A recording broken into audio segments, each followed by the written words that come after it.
Le Togo est un partenaire privilégié pour le Fonds mondial. Comme vous le savez, nous investissons dans ce pays depuis 2002. Et à ce jour, nous avons investi plus de 237 millions de dollars en subventions signées au Togo.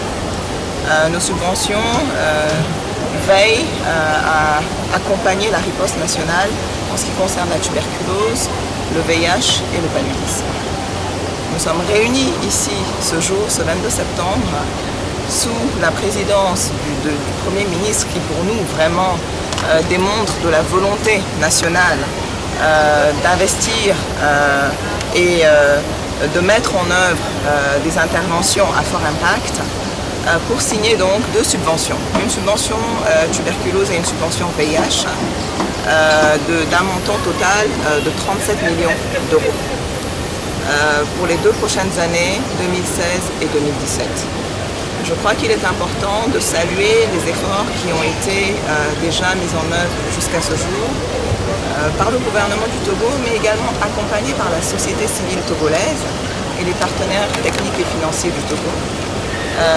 La tâche est ardue, comme vous l'avez entendu. Il y a beaucoup à faire. Il y a beaucoup à faire pour le passage à l'échelle du traitement VIH. Il y a beaucoup à faire pour la réduction de la transmission de la mère à l'enfant. Et les objectifs sont très ambitieux. Il y a beaucoup à faire également pour réduire la prévalence au sein des jeunes et des jeunes filles du Togo. Beaucoup à faire dans le cadre du passage à l'échelle des interventions liées à la tuberculose, qu'il s'agisse donc du traitement ou du diagnostic et de la tuberculose multirésistante. Je crois qu'il y a énormément d'efforts, d'énergie et un leadership très affirmé au Togo pour que cette expérience soit un succès. Et c'est pour ça que je dis, il y a un proverbe sur lequel je me base beaucoup qui dit si on veut aller loin, il faut qu'on marche ensemble. Alors nous allons marcher ensemble pour faire en sorte que ces deux subventions se traduisent en des résultats concrets, réels, à impact pour les populations togolaises. Voilà, marcher ensemble, c'est vrai, mais maintenant le financement, est-ce qu'il y a un suivi, comment ça se fait sur le terrain, la répartition et tout, pour que les populations puissent vraiment bénéficier de ce fonds? Alors vous savez que le processus de formulation des subventions se fait au niveau national. Il est accompagné par l'instance de coordination nationale qui au Togo est présidée par le ministère chargé de la planification. Ce processus également, je pense, est un processus très rigoureux puisque l'unité de gestion des programmes est logée au niveau de la primature. Alors, pour mieux loger vraiment ce leadership et cette gouvernance. Il est également accompagné par le ministère de la Santé avec un rôle prépondérant que vont jouer les programmes nationaux de lutte contre la tuberculose et de lutte contre le VIH. Alors, il y a bien sûr dans ces différentes subventions une composante qui vise le secteur public, mais également une composante communautaire. Beaucoup de travail sera fait avec les organisations à base communautaire, les organisations qui s'occupent en fait également des populations les plus vulnérables et les populations clés. Comme l'a mentionné le Premier ministre, vous savez qu'il y a une composante qui va également se focaliser sur les professionnels du sexe et mettre à disposition des services de traitement et de prévention. Une dernière question pour finir, vous avez ces deux subventions, il y a le VIH-Sida, il y a l'autre maladie aussi. Mais qu'en est-il du paludisme, puisque c'est le parent pauvre du financement de la subvention? Pas du tout. Il s'est avéré que la première subvention, enfin la première note conceptuelle qui a été soumise au Fonds mondial était la note conceptuelle conjointe tuberculose VIH.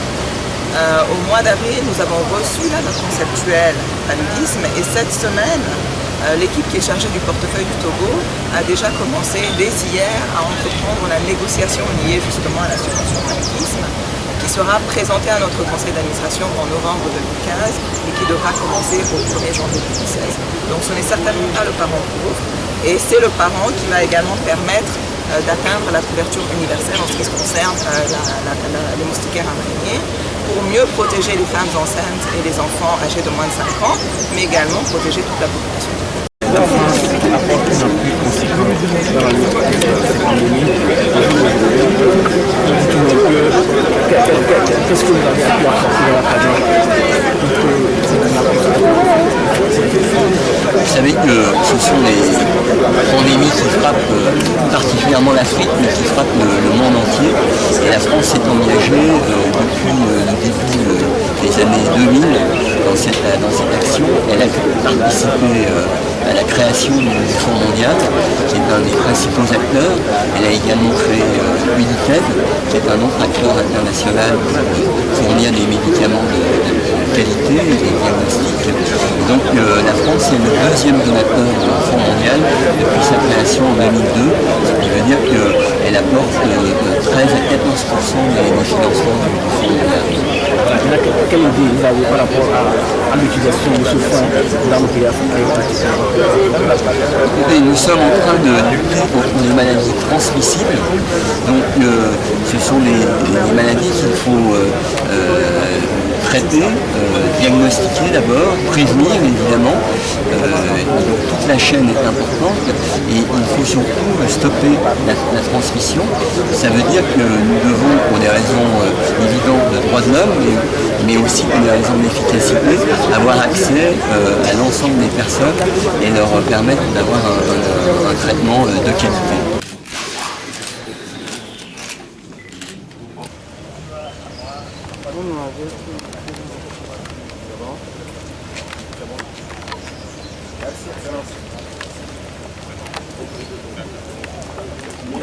Merci.